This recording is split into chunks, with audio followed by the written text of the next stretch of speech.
Okay, I quickly wanted to kind of go through um, the bow down deathmatch map and what I was thinking when I created it, and what things I started with, and where the process kind of left me. So when I first started, I was looking and searching for assets that would be reusable, kind of blocky and all that, and that's how I ended up with this white huge block. It's really easy to stack, turn, mess with, and I knew I wanted verticality. I wanted the map to be not super huge. My starting grid was actually much larger than how I ended up, but as it came together and I built things out, it became much smaller, and I'll give you a top-down view of that eventually. So the first kind of building or section I built was this here on the right, in combination with this staircase and this kind of tower. I wanted kind of a central tower, or at least a really prominent tower in the middle of the map, and I wanted it to have staircases and turns and multiple ways up. So this is where that kind of ended, but it was the main centerpiece was this tower, this staircase, and then the tower I'm standing on. And then as I built through, we just before the end of the level and I got to the end of the design process, like these buildings weren't here. It was just this tower to start. And then the second thing I built was going to be over here, this kind of round half moon structure. And let me get a better view of what's going on here. So at first it was just the moon, no walls, no blocks, nothing like that. And even when I first started, like, you couldn't even get up this angled area, and so I had to create this block and find this block area so you could kind of run up the side, and then once you're up there, you're all set. And then I kind of duplicated that, created some cover, and added some assets that I'd also used to other places. If you'll see back on the tower that I first built, which is this one here, as mentioned earlier, I was using these pillars, these half walls, these quarter walls, some ladders and things like that. So I'm trying to, reuse stuff in the level, not only to keep performance in mind, but just to keep things kind of cohesive and similar in terms of the architecture. We can run over here to the other side and kind of check out what's going on in the view. The statues actually came kind of later. I was trying to figure out, man, how can I make this different? And the first statue I laid down, I believe, was just one of these, because there was kind of a center courtyard. There used to be like a huge wall over here, but it was a big open square, even I'd say 2 times bigger than this. And it just didn't feel good with all that space. So I ended up cutting some stuff out and simplifying, which I really think brought things together. So once I laid this first statue, I thought, like that religious kind of cool Himalayan Tibetan vibe with these huge statues, I can use that. And so, Far Cry 4 has a ton of that stuff that I loved when I was playing the game. So I added one on each end for some symmetry. I have one here. Kind of did it's like a shrine, just for areas of cover. And then I of course saw the huge one. I was like, oh, that's got to be some type of centerpiece. And so I added that on the edge, on the outside. I wanted to, you can get up there, and people have shot on it. You see it in the videos of people playing the map, and it's just a really cool looking asset. So wanted to use that and include that. There's another statue over here, and I think there's even one down here. Let's go take a look. On the other side of the forest here, I think I have one on the corner. Yep, right here. And this one's kind of, pointed towards that one there. One thing I wanted Traversal to be super huge deal, be able to move across the map super quickly no matter where you were.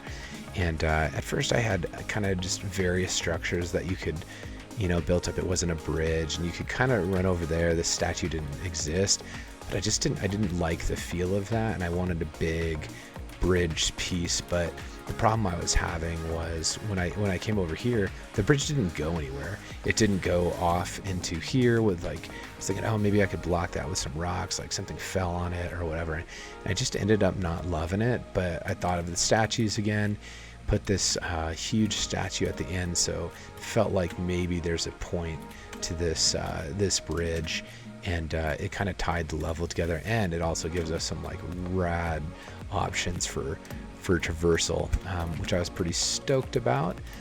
Just felt good once I had that statue up there.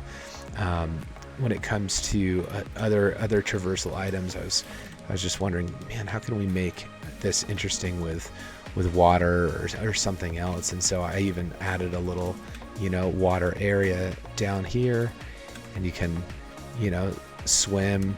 You can have built-in cover. I think there's some spawn points back here, which that was really fun to play test with real players and see how the spawn points were. At first I had them kind of all out in the open, and it was just really hard to stay alive out of the gate. So we updated that.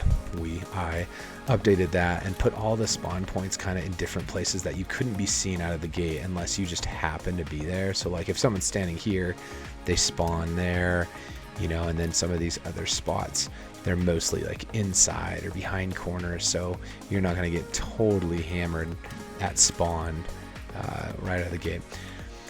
One of the other things that I noticed while building, and more importantly while playing, was I originally was using these walls again. I was just trying to keep the walls consistent and all that, and I used them all around the outside edge, and it was just too much white, and kind of learned the contrast lesson of, you need to be careful about what's behind what you're shooting.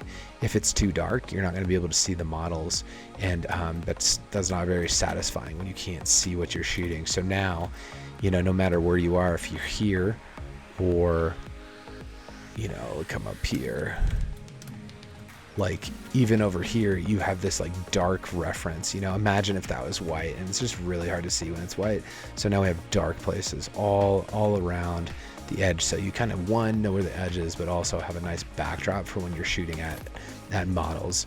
The other thing I did was, before I had just like texture painted, some mountains and things like that, and you can kind of see some here, and they look cool, and you could, there's a big mountain range in the back, but you could kind of see some of the down low flat area and a texture that wasn't mountainous, and it just didn't look really real or natural. And there are some limitations to what I have and can do in the Far Cry engine here, but I was like, you know what, let's add some rocks, let's add some cliffs, and that really brought that together. And it, in some places at least, it adds additional contrast when I'm shooting this way. I have a little bit more of a backdrop. Here's some white against the gold, and it just turned out a lot better for visibility and such. So the last thing I kind of wanted to share and show was the way the loadouts work is a bit different. I have each gun that you can start with. It only starts with, I don't equip the gun with additional ammo. It only starts with the ammo that's in it. And so let me just back out here. So if I were to load this up,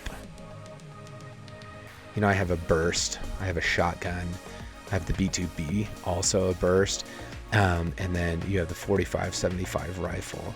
But there's limited ammo for each of those, and then you get a throwing knife and a throwable, and then some type of melee with each setup.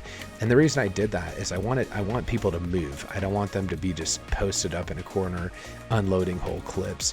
And so one of the things I did was put these ammo caches throughout the level, and so you can get ammo a couple different ways. One, kill someone, pick up what they had. And then 2, find these ammo caches, which are also represented by these flags and the smoke and fire. So no matter where you are, you have a quick understanding and reference to where the ammo in the level is. So we have some ammo here. Here's a flag. So again, we were just at that flag. There's a flag on each end here. There's a flag by this statue here, and there's a flag down here. So plenty of ways to get ammo between kills and all that. And then lastly, I wanted to give people, you know, something different to shoot at, shoot with. And this might need some more experimenting and play testing, as the sniper rifle is typically, honestly, it's just the action is way too fast for sniper rifle. But if you can get it and post up somewhere different, it can be really good. Like, for example, this house has some pretty cool post ups that you can do. So, you know, come back here and then you could maybe post up behind here and get some shots off, you know, either that way or this way. Then we have this, you do have to watch out for multiple bridge angles and just all sorts of stuff going on there. And then the other thing I got that makes that whole thing kind of fun is the grenade launcher, which I'll show you guys here. And that adds just a whole different element. And it can be a really good time if you can secure that and get a few kills. When you get upwards of 8 to 10 people in here, it is fast and really furious and crazy. So anyways, that is the basic overview of the bow down level that I built for deathmatch. Let me back out here, give you a quick view of what's going on from above. Yeah, hopefully you enjoyed the walkthrough and the reasons I did what I did.